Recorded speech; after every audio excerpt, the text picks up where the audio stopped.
थे 2-3 दिन से व्लॉग नहीं आया। मेरे को ताज्जुब हुआ कि व्लॉग के भी इंतजार करते हैं लोग।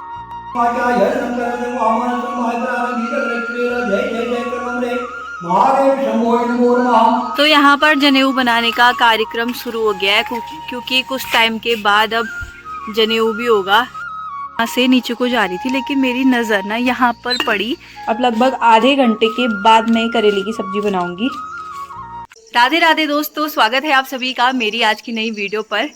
तो कल पापा मुझे कह रहे थे कि ताऊ जी थे कोई, तो उनका फ़ोन आया हुआ था कि व्लॉग नहीं आ रहे हैं। तो चलो फिर मैंने सोचा आज व्लॉग ही बना लेते हैं ताकि आप लोगों को भी गांव की दिनचर्या देखने को मिले। और अभी मैं जा रही हूँ इष्ट देव पिंगलीनाथ के मंदिर पे।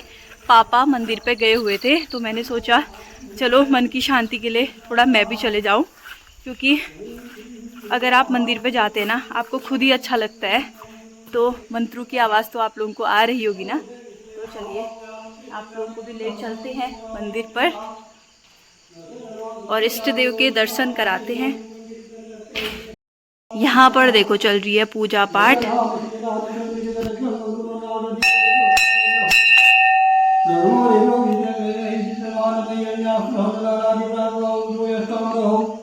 तो कभी भी मंदिर पे जाओ ना, झाड़ू लगाना कभी ना भूलना, क्योंकि मंदिर पे झाड़ू लगाना बहुत ज़रूरी होता है। तो चलिए थोड़ा सा सफाई कर लेते हैं।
ओम शांताकारं मुदगणशयनं वरदनामं सुरेशं स्वारारं महनसंसमेभरणं सुवर्णं लक्ष्मीकान्तं कमलनयनं योगविधिकं वन्दे विष्णुवर्णि सर्वोगेन विष्णुवे नमः इष्टिवे पिनाचारि ज्ञानं समर्पयामि नमः। ओम सशंकचक्रशकिरीट शकुन्दलसकितवस्त्रं सर्पीरहेमलक्ष्मं तारवक्षस्थलं कौस्तुभ्यं नमामि विष्णुशीतं चतुर्भुजं विष्णुवे नमः ध्यानं समर्पयामि नमः। ओम खड्गं चक्रगरे सुतापरिधां पूर्णं सन्निधिरवसर्गं सन्दनिकृष्णेनां सर्वं साधनं नीलाशं धृतिमाचिवारे दशे महाकालिनो न्यावस्तोत्रवन्तु मधुवैकं श्री महाकालिके जोर्मः जय जय जय कर्मरे महादेव शंभो नमो नमः। नमामि भोजलेकर्मा के लिपातं चतुर्बाहु चामि कर्ण चारुगात्रं जगत्तां हेतु धूम केतु श्री सत्यनारायण स्तोभिरवं श्री सत्यनारायण देवाय नमो नमः।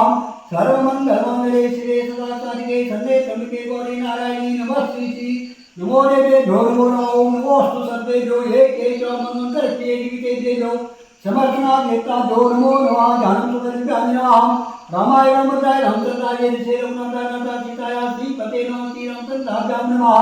अतुलितबलरामं महेन्द्रतावदेहं ददुर्वरकुशानुज्ञानम् अग्रहन्तकर्मनिधानम् रघुवरीय भक्तं वाचाकं नमामि लोमारुदेकं विदेयमुचितां वरिष्ठं वारात्मकं भारतमुख्यं श्रीरामदूतं शरणप्रवदेति रामभक्तं हनुमन्ते नमोर्वाहं गुरुर्ब्रह्मा गुरुर्विष्णु गुरुदेवो महेश्वरः गुरु साक्षात् परब्रह्म तस्मै श्री गुरुवे नमः श्री गुरु शरणकमलेभ्यो नमः ओम स्थानदेवताभ्यो नमः ओम वास्तुदेवताभ्यो नमः ओम लक्ष्मी नारायणीभ्यो नमः ओम वाणीनिकरपादनम् ओम सच्चिदानन्दाभ्यो नमः मातु पितृगणदेभ्यो नमः कुलदेवताभ्यो नमः ग्रामदेवताभ्यो नमः इष्टदेवताभ्यो नमः इष्टदेवताचार्य महानंदावती वक्ते देवी नमः कोकरामय्याभ्यो नमः कालीनागानमः गौरीनागानमः वासुकीनागानमः गुरुनागानमः ओम गणनागानमः सुंदरीनागानमः वरनागानमः कर्पूरनागानमः हरिनागानमः कश्यपोतो मूल नारायण देवाना मूल वर्षानु गाणी तुमो देवता अगना मूल वर्षानु नमः देवता मूल वर्षानु निमंजन देवता मूल वर्ष भंडारी बोले देवता मूल वर्ष तोलागल देवता मूल वर्ष चिन्हई बोले देव मूल वर्ष गंगा दाई गंगा शब्द नारायण नमः समस्त मनु कोटि देवता बोल महाम महाराज पंचकारी भानुनरी।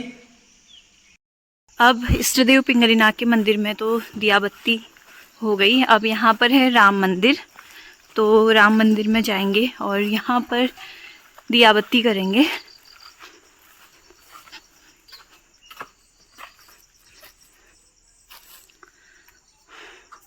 ये देखो यहाँ पर है राम जी, शिव जी। रामाय राम भद्राय रामचंद्राय वेद से रघुनाथाय नाथा सीताया सीवते नमः नमः ओम जय नित्यमहेशम सजतगिरिनिमन्तारुचन्द्रावतंसम्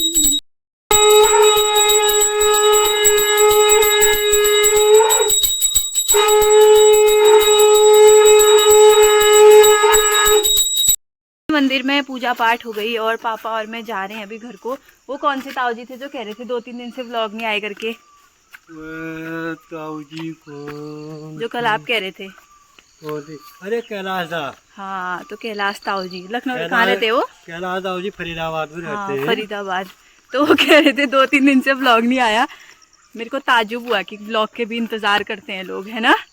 हाँ फिर वही तो चलिए अब चलते हैं घर को और अब दिखाते हैं हमारे घर की दिनचर्या। और देखो बारिश के बाद का मौसम की कितना अच्छा मौसम हो रहा है। ये रहे आम के पेड़, देखो यहाँ से पूरे यहाँ तक आम के पेड़ हैं और इस बार आम भी हैं, लेकिन बारिश के उससे बहुत ज़्यादा गिर गए, लेकिन फिर भी हैं। अभी मैंने एक चीज़ और पढ़ी है, जब भी हम मंदिर से आते हैं ना तो हमें पैर नहीं धोने चाहिए अपने। पहले मैं ये गलती करती थी लेकिन अब नहीं। मंदिर से जब भी आओ तो सीधा वो कदम अपने घर पर रखो, कभी भी पैर मत धो। अब यहाँ पर देवी मैया का मंदिर है तो यहाँ पर भी पूजा करते हैं और फिर चलेंगे घर को। कुछ चीज़ें जाननी ज़रूरी होती है, जैसे हम मंदिर से आ रहे हैं तो हमें पैर धो के नहीं जाना चाहिए जब तक घर ना पहुँचे। और दूसरा, मंदिर से जाते समय कभी भी घंटी ना बजाएं। और तीसरा, मंदिर से जाते समय कभी भी फूल ना तोड़ें। और चौथा, जब भी हम मंदिर में पूजा करते हैं तो हम ऐसे ना जाएं उल्टा, तो सीधे हम पीठ से ही पीछे को जाएं, मतलब भगवान को देखते हुए ही हम पीछे को निकले। कुछ चीज़ें टिप्स ज़रूरी है जब हम मंदिर पे जाते हैं। अभी आप लोगों को कुछ और बताऊंगी तो कमेंट करके बताना, और मुझे कुछ पता चलेंगी तो वो भी मैं आपको बताऊंगी। ये हमारा जल देवी का मंदिर है। जल देवी है साक्षात। हाँ, जल देवी के चरणों से ये पानी निकलता है। जो यहाँ पर धारा है वो जल देवी के चरणों से ही हमें पानी प्राप्त होता है। सदाबहार, मतलब गर्मियों में ठंडा पानी, ठंडों में गर्म पानी। तो ये सब माता की ही कृपा है कि हमें इतना अच्छा पानी, अमृत समान पानी मिलता है ना? हाँ, फिर वही भगवान ने कितनी अच्छी व्यवस्थाएं करके भेजा है, मतलब कि पानी की व्यवस्था, अच्छा पानी भी मतलब कई प्रकार का होता है, लेकिन इतना अच्छा पानी मिले वो सिर्फ माता की कृपा हो सकती है।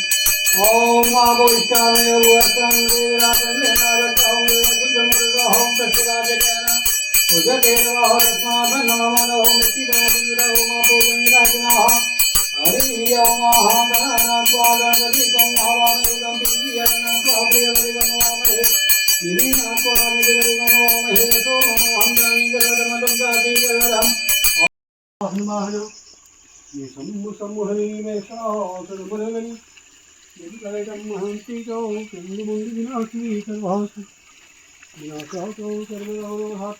हो रहा है दिन के खाने का टाइम और जैसे ही खाना खाने के लिए बैठे ना वैसे ही ध्यान आया कि धारे का ठंडा पानी ही नहीं है। तो फिर क्या, मैं आ गई धारे पे। मैंने कहा रुको 5 मिनट, मैं फट से जाती हूँ और पानी भर के लाती हूँ, क्योंकि बिना ठंडे पानी के ना खाने में मज़ा ही नहीं आता है। ज़रूरी है पानी।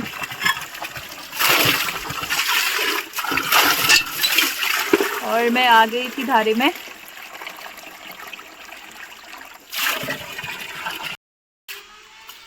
तो यहाँ पर जनेऊ बनाने का कार्यक्रम शुरू हो गया है, क्योंकि कुछ टाइम के बाद अब जनेऊ भी होगा। रक्षाबंधन के दिन होता है। हाँ, 9 अगस्त को। तो अभी से ही तैयारियां चल रही हैं। और देखो अभी तक इतने जनेऊ, अभी तो बहुत लंबी प्रक्रिया होती है। पिछले साल भी मैंने जनेऊ की पूरी वीडियो बनाई थी, जिसमें मतलब सारे स्टेप थे कि जनेऊ कैसे बनाया जाता है। तो लग गए पापा अपने काम पर। जनेऊ जब भी टाइम होगा, क्योंकि व्यस्तता रहती है, तो जिस टाइम मिले उस टाइम जनेऊ बनाओ। ये तो मेरे को भी बहुत अच्छे से आता है। अब एक दिन मैं बना के दिखाऊंगी। मैंने इतने बना रखे हैं जनेऊ, अब किसी को यकीन नहीं होगा, लेकिन मुझे पूरा आता है बनाना कि कैसे बनाया जाता है। और बाकी के 3 तो नहीं आते, 3 स्टेप जो होते हैं। बाकी ये वाला मुझे बहुत अच्छी तरीके से आता है, बांटना। बहुत दिनों से पॉली हाउस में नहीं गई हूँ, घर नहीं थी ना, तो पॉली हाउस की देख रेख नहीं हो पाई। तो आज देखते हैं। चलो, कुछ तो हरियाली हो रही है, लेकिन कुछ नहीं हो रखा है जो बो रखा है। बस ये हरियाली हरियाली हो रखी है। ज़्यादातर तो यहाँ सब घास हो रही है। ये इस बार फर्स्ट है ना कि हमने जो गोट्स वो किया था, साफ़ किया था, वहाँ की जो मिट्टी थी वो भी सब हमने यहीं डाल दी थी। तो जो सब्जियां हैं इतनी अच्छी नहीं हो पाई, शायद अगली बार अच्छी होंगी। और यहाँ पर देखो गुलाब है, कितना सुंदर लग रहा है ना यहाँ से। ये देखो यहाँ पर है। और यहाँ पर ये मिट्टी इतनी गंदी हो रही है ना, सारे ये जब पैर में लगती है ना,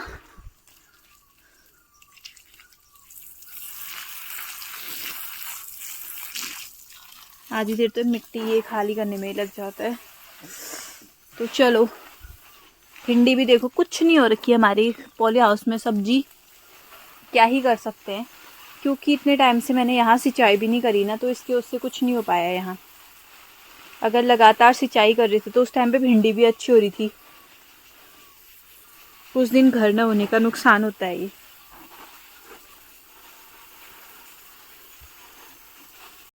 यहाँ से नीचे को जा रही थी, लेकिन मेरी नज़र ना यहाँ पर पड़ी। ये चाची लोगों का खेत है और इसमें ये शायद वो है, क्या कहते हैं, हल्दी के पेड़ है शायद। हल्दी है शायद, हाँ हल्दी है। और इसके बीच में देखो कि कितना सुंदर एक फूल हो रहा है। ये मैंने आज पहली बार देखा है सच में। ये देखो, ओ वाह, कितना सुंदर लग रहा है सच में। ये मैं आज पहली बार देख रही हूँ कि इसमें ऐसे फूल आते हैं। ये देखो कितना सुंदर लग रहा है। अचानक से मेरी नज़र यहाँ से इसमें पड़ी। मैं सोचूं क्या है इसके बीच में ऐसा, पर जो भी है सच में बहुत सुंदर है, बहुत सुंदर। तो शाम का टाइम हो गया है और सब्जी की तैयारी शुरू हो जाती है शाम को। तो मैंने तो काटे थी इसमें आलू और तो ये सॉरी लौकी और तोरई, और साथ में आलू थे। अभी आलू धोने हैं। और फिर अम्मा ने कहा कि कल तूने करेले की सब्जी बनाई थी, बहुत अच्छी हो रही थी।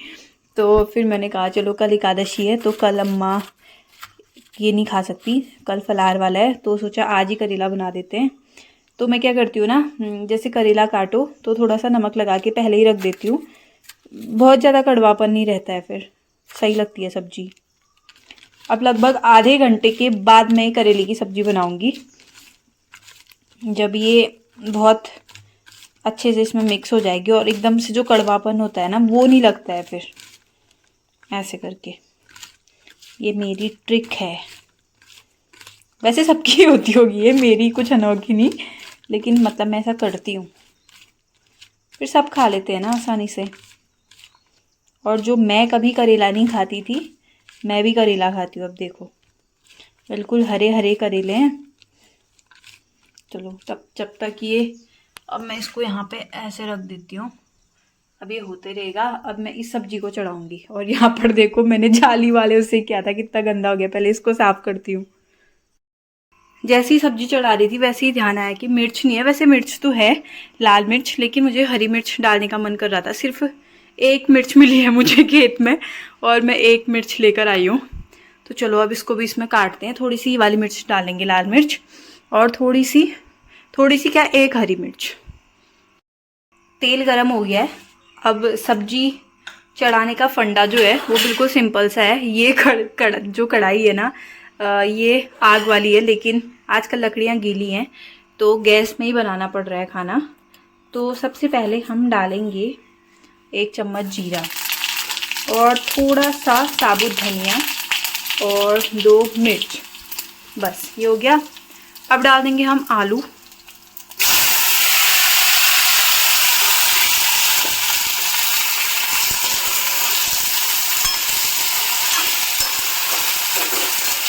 मुझे ना खाने में ज़्यादा एक्सपेरिमेंट करना अच्छा नहीं लगता है और हमारे घर पर सब सिंपल खाना ही खाते हैं। वैसे तो ये सब्ज़ी चढ़ाने का नॉर्मल तरीका है, कोई प्याज नहीं, लहसुन नहीं, कुछ नहीं।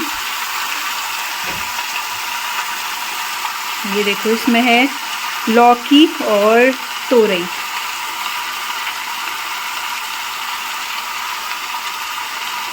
अब इसमें बनाऊंगी करेले की सब्ज़ी। मैंने तेल डाल के इसलिए रख दी है कि जब तक करेले अच्छे से इसमें नमक मिक्स हो रहा है तब तक के लिए। अब हम डालेंगे, ज़्यादा कोई मसाले नहीं, बस जीरा इसमें डाल दिया। मुझे जीरा पाउडर और धनिया पाउडर बनाना है, तो वो अभी जब टाइम होगा तब बनाऊंगी। 1-1.5 चम्मच हल्दी, घर की हल्दी है तो फ़ायदा ही करेगी, नुकसान नहीं करेगी। और नमक भी सबको देखते हुए डालना पड़ता है, क्योंकि मम्मी का बीपी हाई है, पापा का भी, और अम्मा का लो है, तो अम्मा को ज़रूरत पड़ती है, मम्मी लोगों को कम खाना पड़ता है। तो सबका ध्यान रखना है, ना किसी के लिए ज़्यादा हो ना किसी के लिए कम हो। बाकी साथ में पिसा हुआ नमक तो रहता ही है।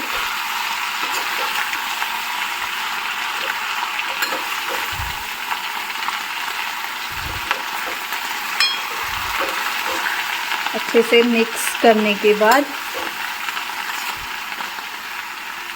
अब इसका ढक्कन कहाँ गया, इधर नहीं है, देख के आती हूँ। अब इसमें अच्छा ये तो बड़ा हो गया। अब इसमें इसको ढक्कन लगा के छोड़ देंगे ताकि सब्जी जल्दी पके। तो चलो अब करते हैं करेले की सब्ज़ी की तैयारी। यहाँ पर करेले की सब्ज़ी भी हमने चढ़ा दी है बिल्कुल सिंपल तरीके से। मुझे ना करेले जब ज़्यादा क्रिस्पी हो जाते हैं ना वो ज़्यादा अच्छे लगते हैं, लेकिन अम्मा के दांत नहीं है ना, तो बिल्कुल थोड़ा सा इतने क्रिस्पी नहीं करने पड़ते हैं, मतलब अम्मा आसानी से खा ले ऐसे रखने पड़ते हैं। ये कढ़ाई आग वाली गैस वाली सब एक ही हो रखी है आजकल। अब धीरे धीरे बदलाव करेंगे।